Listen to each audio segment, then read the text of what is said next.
Ok, gente, vamos continuar então falando da teologia de Lutero. Bem rapidamente, tá? É claro que, como sempre, é tudo só um passar de olhos. Não tem como a gente se aprofundar em praticamente nada.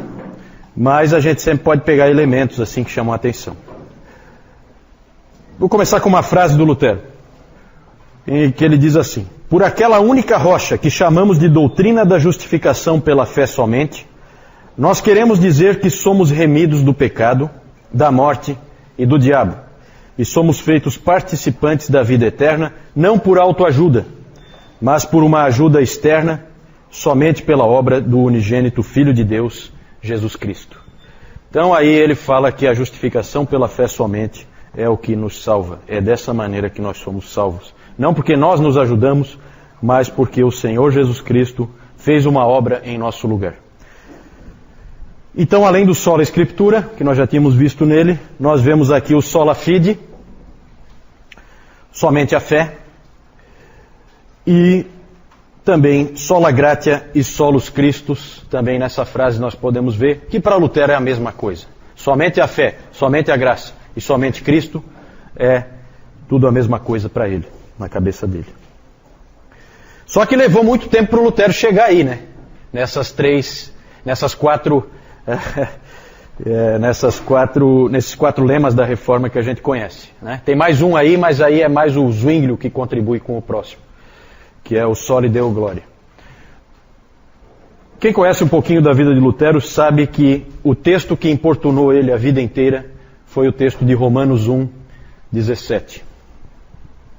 Visto que a justiça de Deus se revela no Evangelho, de fé em fé, como está escrito: o justo viverá por fé. Esse texto incomodava muito Lutero, porque essa ideia de justiça de Deus, aí no início, visto que a justiça de Deus se revela no Evangelho, a ideia que se tinha, e a ideia que o Lutero tinha também, é que justiça de Deus aí significa a justiça que Deus requer.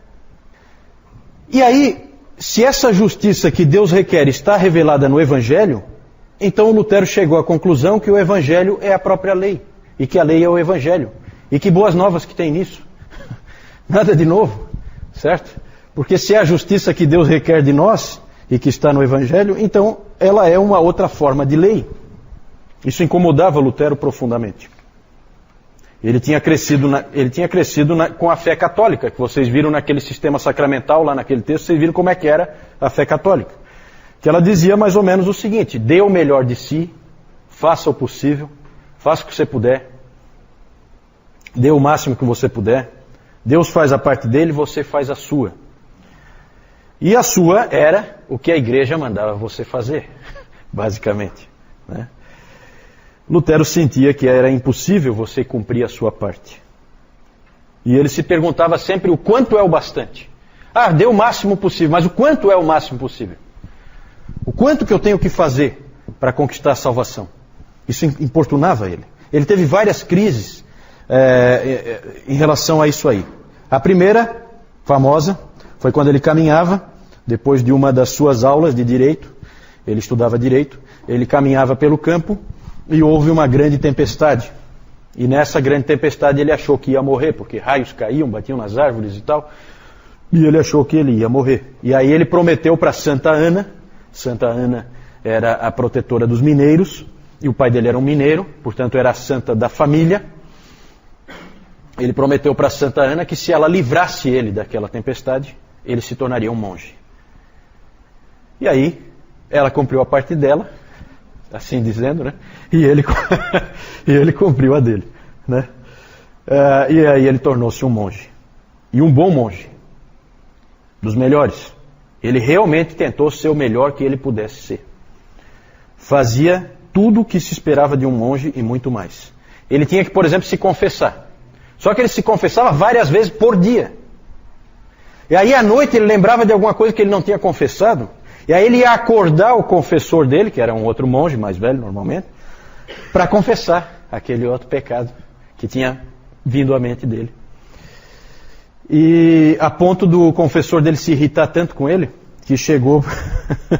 um fato pitoresco aí, né? O confessor dele chegou para ele e falou assim: Lutero, sai faz alguma coisa realmente ruim, como matar o teu pai, por exemplo, e aí você vem aqui e confessa. Senão vai dormir, rapaz.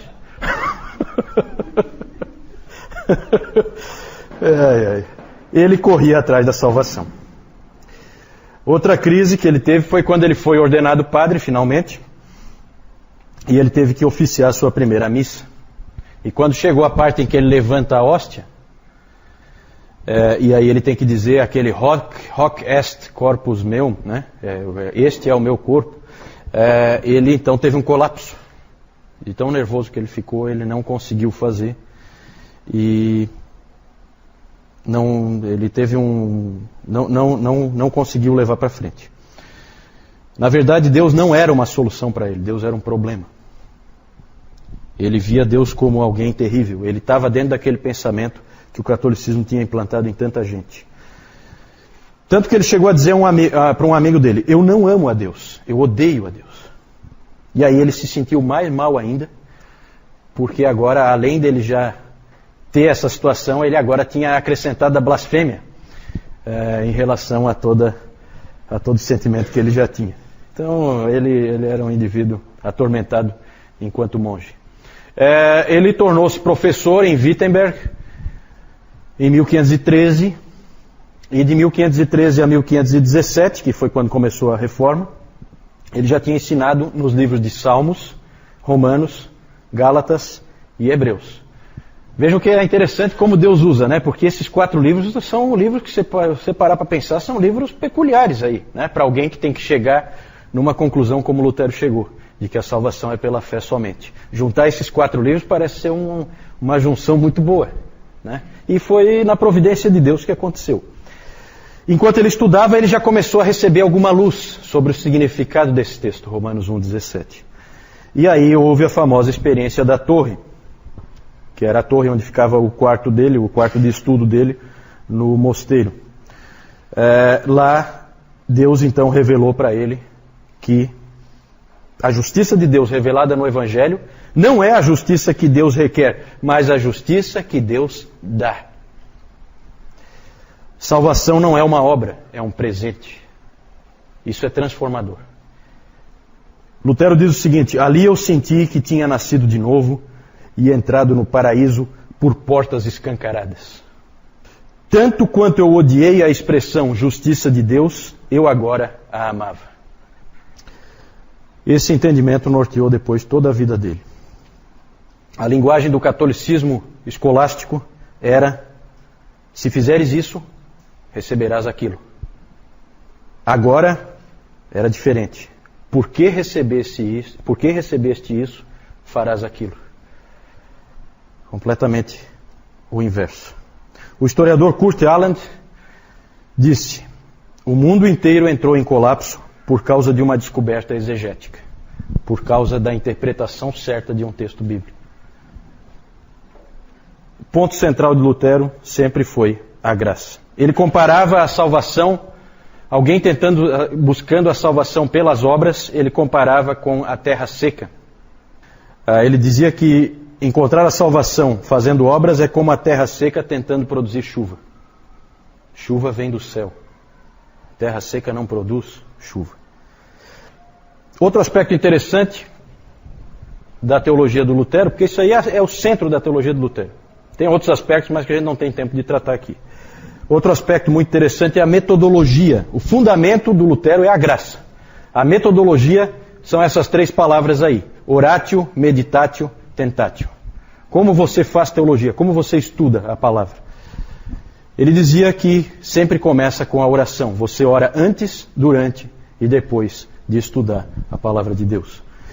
O meditatio é o estudo e a meditação no próprio texto das Escrituras. E o último, muito interessante, bem peculiar do Lutero, ele trouxe isso para dentro da teologia, que ele até fez uma crítica ao Tomás de Aquino, porque o Tomás de Aquino não tinha esse elemento, que é o tentatio, que poderíamos traduzir por teste, prova na vida. Ele dizia que tudo que nos acontece nos ensina a sermos melhores teólogos. Todas as experiências que a gente vive são para que nós nos tornemos melhores teólogos. Isso é o tentatio. É você viver, é você ser provado pelas agruras da vida, é você ficar doente, é um filho seu morrer, é um inimigo te atacar, é você ser humilhado, é você ser traído, é você passar por essas agruras da vida, passar pelas dúvidas, passar pelos momentos de depressão. Tudo isso aí faz o teólogo. Tudo isso aí faz o teólogo, era o que ele dizia. Oi? Pode. É difícil traduzir essa palavra tentatio, né? Em alemão é Anfechtung. Ele não tem uma tradução boa nem em português, nem em inglês. É uma palavra difícil de traduzir. Tentatio é tentação, né? Só que aí o sentido é outro, não é aquele sentido que nós temos de tentação, certo? Mas são essas experiências que você vive. Só para ilustrar, ele disse assim, ó: é vivendo, morrendo e até mesmo sendo condenado que alguém se torna um teólogo. Não é à toa que Davi era um teólogo tão extraordinário. Veja tudo o que ele passou. Ele sofreu tanto que pôde escrever os Salmos. Ele conheceu a Deus por causa da vida que ele teve. Veja que interessante, né? Para a gente parar para pensar. Deus, nas coisas que a gente passa, Deus está nos ensinando quem Ele é. Era assim que o Lutero via. Imagina a força que isso dá. Imagina como é importante para nós como cristãos lembrarmos disso aí. Porque isso é que dava força para esse soldado aí. Nós podemos aprender muito com o exemplo dele.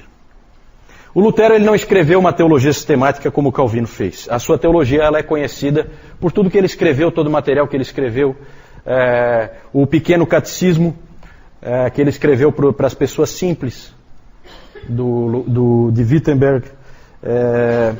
Ali você vê um pouco da teologia dele.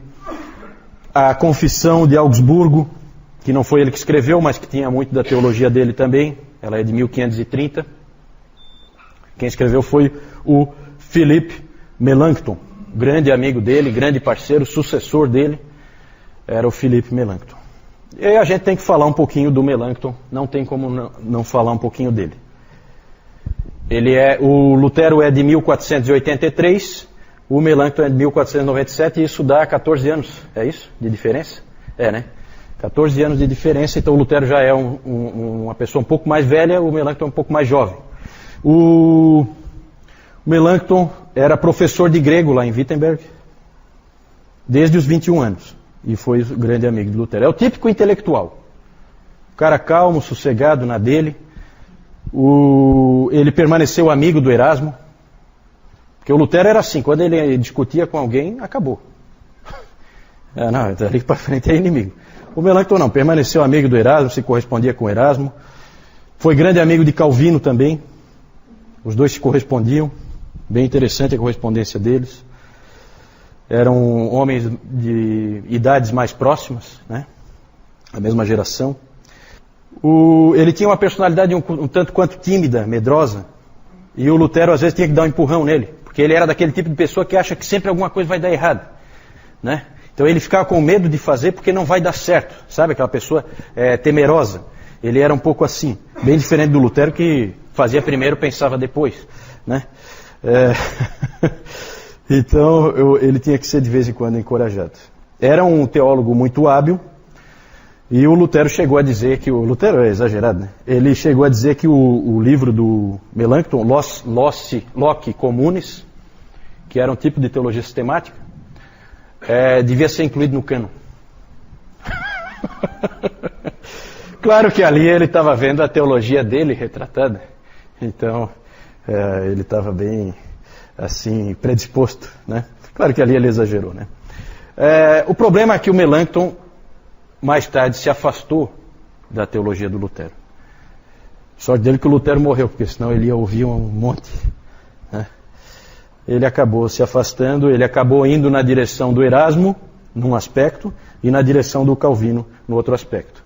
Ele foi na direção do Erasmo no que tange a doutrina da predestinação e da eleição, indo para um semi-pelagianismo. Ele acabou, na verdade, levando o luteranismo com ele, e, portanto, o pensamento luterano, arminiano, nada tem a ver com Lutero, tem a ver com esse sujeito, Melanchthon, certo? Por isso que eu sempre brinco que Lutero nunca seria um luterano, até porque o Melanchthon ia tomar uma fumada do Lutero, se ele tivesse vivo, que seria uma coisa de louco. Uma frase do Melanchthon aqui, só para vocês terem uma ideia. O Espírito Santo e a palavra agem primeiro na conversão, mas a vontade do homem não é completamente inativa. Deus atrai, mas atrai aquele que está disposto, porque o homem não é uma estátua. Frase que pode ser colocada na boca de qualquer arminiano com total tranquilidade, né? Então aqui a gente já vê. Essa frase ela é de 1555, Lutero morreu em 1546. Conveniente, né? Tá, há 9 anos já está morto. Senão ele ia sofrer uma barbaridade, como o Erasmo sofreu. Também ele abandonou a ideia do Lutero, aos poucos, da ideia da consubstanciação. Nós vamos falar depois quando a gente falar do Zwingli. Ele também abandonou a ideia da consubstanciação e acabou indo trazendo o luteranismo para uma ideia da ceia mais parecida com a ideia do Calvino, né? Essas posições do Melanchthon causaram muita confusão dentro do luteranismo, confusões essas que só foram resolvidas com o livro da Concórdia, que a gente não tem tempo nem é o caso aqui da gente ficar comentando. O Melanchthon, de todos os reformadores, ele foi o que mais tentou aproximar os protestantes de volta para a Igreja Católica, foi o que mais manteve conversações. Ele era realmente um indivíduo de personalidade conciliadora, certo? Não gostava de ficar lutando, não é um soldado, né?